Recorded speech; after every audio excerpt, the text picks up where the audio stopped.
A Netflix anunciou esses dias que vai começar uma produção de uma live action de Yu Yu Hakusho, que é um anime clássico, direto dos anos 90, mas será que vai dar certo com tanta tragédia que a gente tem aí nesse tipo de adaptação? Hoje eu vou falar pra você o porquê pode ser que fique bom, depois da vinheta. Se você é uma jovem criança aí que viveu a época de ouro dos animes na TV Manchete lá para os anos 90, você com certeza assistiu Yu Yu Hakusho. Entre tantos outros, né? Cavaleiros do Zodíaco, Sailor Moon, Samurai Warriors, Shurato, enfim. E agora, depois de tanto tempo, a Netflix resolveu transformar este anime icônico e que inclusive tem uma das melhores dublagens de todos os tempos, até porque rapadura é doce, mas não é mole não, rapá, em live action. E aí a internet já foi a loucura, afinal de contas a gente tem aí algumas decepções muito grandes, mas também temos exemplos bons para poder citar de animes que foram transformados dessa maneira, adaptados e que deram muito certo. Para começar, eu quero falar sobre a produção da live action de Yu Yu Hakusho, porque nós teremos uma produção 100% japonesa. O estúdio que irá fazer essa adaptação é o Robot, que também é responsável por Alice in Borderlands, que é uma série em live action baseado também em uma obra de anime e mangá japonesa de mesmo nome e que tá tendo notas muito boas aí por parte do público. Eu não cheguei a assistir tudo, eu só vi um panorama assim meio que superficial, mas parece sim ser muito boa essa série. Já tá marcada lá na minha lista de seriados para poder assistir. Esse estúdio também foi responsável pela produção de The Last Naruto The Movie, que na verdade é uma animação, não é uma live action, mas que é um filme muito bom. Então a gente tem aí um histórico bem bacana de produções desse estúdio. Em relação ali aos produtores, a gente vai ter na produção executiva, né, o produtor o Sazukata Sakamoto, que é um produtor sênior que tem muita experiência nesse tipo de produção, de adaptação, transformar animes, mangás em filmes, em seriados, em live action, como por exemplo a obra de Erased, também para Netflix. Então ele aí é um cara que já tem uma bagagem, já tem um conhecimento, então ele vai conseguir aplicar tudo isso na live action de Yu Yu Hakusho. Um outro produtor que também vai estar envolvido na obra é o Akira Mori, que também participou da produção de Alice in Borderlands, da Netflix. Então a gente tem aí uma galera com uma vasta experiência nesse tipo de obra. Então aí já dá para começar a ficar mais tranquilo. Porém, a gente tem alguns problemas na realização dessa transformação aí. Por quê? Essas obras que eu citei para vocês, Alice in Borderlands, Erased, são obras mais fáceis de serem adaptadas do que Yu Yu Hakusho. Num panorama geral, a história de Yu Yu Hakusho é cheio de efeitos especiais quando você pensa em uma adaptação para filme ou seriado em live action.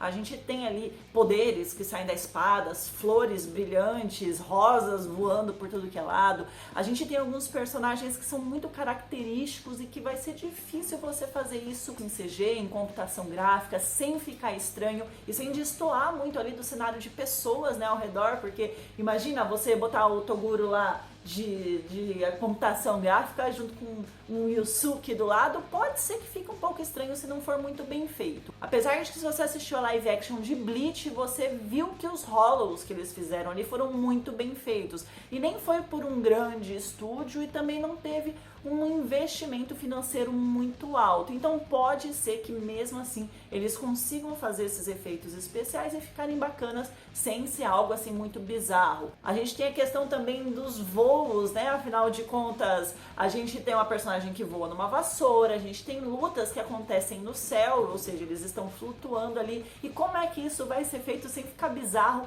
e sem ficar estranho? Por isso eu acho que existem sim alguns perigos nessa adaptação de ficar meio zoado, sabe? Mas a gente vai ter que esperar para poder ver. Até porque a gente tem alguns outros exemplos bacanas aí para poder se espelhar e esperar algo bom. É normal nesse tipo de adaptação que haja algum tipo de alteração no enredo, no roteiro, justamente para que a adaptação fique coerente com esse tipo de obra. Algo que funciona bem no anime não necessariamente vai funcionar bem em um filme ou em uma série de televisão, assim, live action. Um exemplo disso é a live action de Fullmetal Alchemista. Se você percebe, assim, se você assiste muito anime, você sabe que nos animes os personagens são muito caricatos. Então a gente tem algumas expressões, algumas formas de falar que só dão certo nos animes. Quando a gente traz isso para uma obra em live action, a gente precisa mudar essa característica, o que acaba alterando um pouco a personalidade dos personagens. Se você não faz isso, fica muito bizarro uma pessoa, um ser humano, fazendo aqueles trejeitos que a gente vê nos animes. E no Fullmetal Alchemist live action, eu senti algo assim que me incomodou muito, que era justamente essa forma caricata demais em que os seres humanos estavam interpretando ali, os atores estavam interpretando. Não combina com esse tipo de adaptação. Então, esse tipo de mudança pode ocorrer justamente para você encaixar melhor ali as situações sem ficar bizarro, sem ficar chato, sem beirar o ridículo. Que, inclusive, se você assistiu a live action de Kakegurui, além da adaptação ser bem ruim, né, a gente tem no anime cenas muito icônicas daqueles momentos em que tá focando só no personagem, né? Pode ser na Yumeko, na Presidente, em algum outro, que geralmente são algumas cenas nos momentos do ápice, assim, das batalhas ali dos jogos que eles estão enfrentando, né? E que muda a cor do olho e eles ficam desse jeito assim, que no anime funciona muito bem, mas que tentaram fazer isso na live action, que ficou ridículo, gente. Esse tipo de alteração pode e deve ocorrer porque quando você pega essa parte caricata dos animes e traz para uma interpretação humana, não funciona. Além disso, o anime às vezes ele conta aí com 2, 3, 4 milhares de temporadas e ali você consegue estender um pouco mais tudo isso. No roteiro, para uma série em live action, às vezes você precisa cortar alguma coisa ali para não ficar muito extenso e para fazer mais coerência com os acontecimentos e também para não ter que abusar tanto, né, de uso de computação gráfica e de efeitos especiais, o que encarece demais a produção. Agora, se você tá com medo que ele seja um Death Note completo, não vai ser. Porque o Death Note ele foi feito pela Warner, apesar de Bleach também ter sido feito e distribuído pela Warner, Fullmetal também foi. Só que no caso do Bleach e do Fullmetal, a gente tinha ali uma equipe toda japonesa, com produtores japoneses, né, atores japoneses, coisa que a gente não teve em Death Note. E que, nesse caso, ele foi uma obra repensada toda para um público ocidental. Ficou ruim? Ficou péssimo, porque eles mudaram coisas que não deveriam ter sido mudadas. Então, assim, a gente não vai ter os problemas que a gente teve em Death Note, que é, na verdade, ali um elenco todo ocidental, né? Já que a gente tinha uma obra oriental, com personagens orientais, ser transformado tudo isso com personagens, né, com atores ocidentais, causou uma estranheza muito grande, uma mudança muito brusca na personalidade. Da live action não é o Light que a gente viu no mangá e no anime, pelo amor de Deus, né, ficou bizarro. A única coisa que eu acho que eu gostei mesmo em Death Note foi o Ryuki, o Shinigami, que ficou bacana, apesar dele não ter sido mostrado tão claramente, justamente, né, talvez por questões de verba, que ficaria muito caro você mostrar, assim, né, o Ryuki andando lá na rua, igual ele andava no anime do lado do Light.